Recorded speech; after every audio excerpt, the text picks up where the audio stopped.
what are the conversations like around student debt relief and just student debt in general on campus? Because when I was in college, I think a lot of people were just happy that they were getting these loans. So at the time that I was in college, everyone was super happy about their loans, and that they were able to take them out.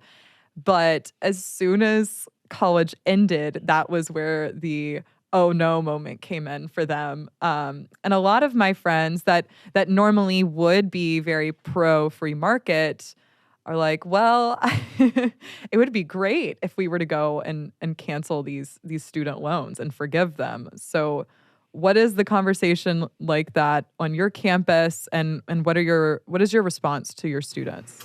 Yeah, so I think sometimes people are rational also means that they prefer more to less, and that includes money too. And so it is pretty, I think, universal, this idea that like the students do want the debt canceled. And I've even had conversations with students about like, oh, maybe I should take out more loans because I don't have $10,000 in loans out yet, and there's a chance that this is going to be like a free loan, right? Because you're going to get up to $10,000 back. And Oh goodness. for so that That just sounds like a disaster. yeah, at a system level, this all falls apart, right? If everybody, But it's yeah, understandable. if everybody acted Yeah. this way, this would be a terrible way to act. But it is understandable on an individual level that the loan forgiveness is going to be done probably via debt financing, and so the government's going to take on basically more debt in order to finance it, to displace the debt that's not getting paid back. And economists are pretty universal that debt means future taxes in one form or another. And so these students who, aren't taking out student loans right now, but who are sitting maybe on the cusp of taking them out, I don't blame them for wanting to take them out because they're going to end up paying for it, as well as us, in decades. But it's terrible because it kind of forces people, or at least incentivizes them to take actions that they otherwise wouldn't, to take on investments they wouldn't otherwise do, go to school more, like was your experience.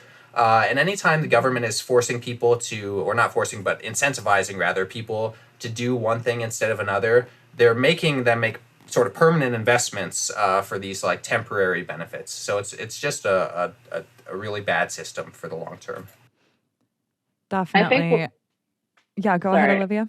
I was just going to say, I think when we stop treating everything in life as an investment towards your future, then that's where things go awry. Even things that are not financial investments, something, if I work out today, that's an investment in my future, right? If I eat healthy today, that's an investment into my future. So when I'm paying tens of thousands of dollars to go to school, I expect a return on that because my degree or my experience in college is going to get me a job that's going to get that return. But so many people don't see the value of investment and return, and that goes into choosing the majors that they know will not provide a great return. And that's fine Mhm. if you have the money to fall back on, or if you're planning on doing something else and just having that major because you wanted to learn something. But so many people do not realize that, and I see so many people complain about their useless degree.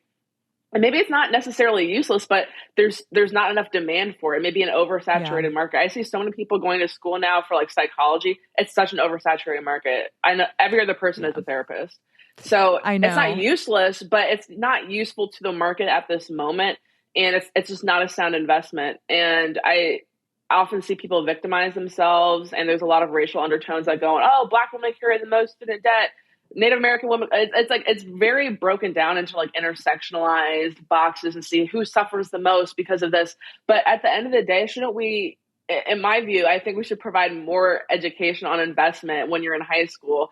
And it's honestly abhorrent to me that we trick 17-year-olds, 18-year-olds into taking on $100,000 in debt and don't tell them that this is a direct investment into your future. If you don't do the calculations and see, okay, what's the average salary for a graduate with this degree? What am I going to make 10 years, 20 years, 30 years down the line? And you don't sit them down and do that, I think it's a great disservice to them. Yeah, and unfortunately, what we do is we disincentivize people who don't follow those tracks, who don't take out the degrees that are not useful for the market. And so the people who are going to bear the brunt of student loan forgiveness are like blue collar workers who went to trade school, they didn't take out loans. They're going to have relatively high paying jobs because those trade school jobs are actually relatively high paying. But that means they're going to bear all the taxes and get none of the benefit, right? And so we're actively disincentivizing that good investment mentality, and we're creating what economists call a moral hazard, which is when you kind of subsidize risk by, in this case, offering a bailout for student loans, people are more likely to engage in the risky behavior, like taking out really large government loans. If you think you're going to get bailed out,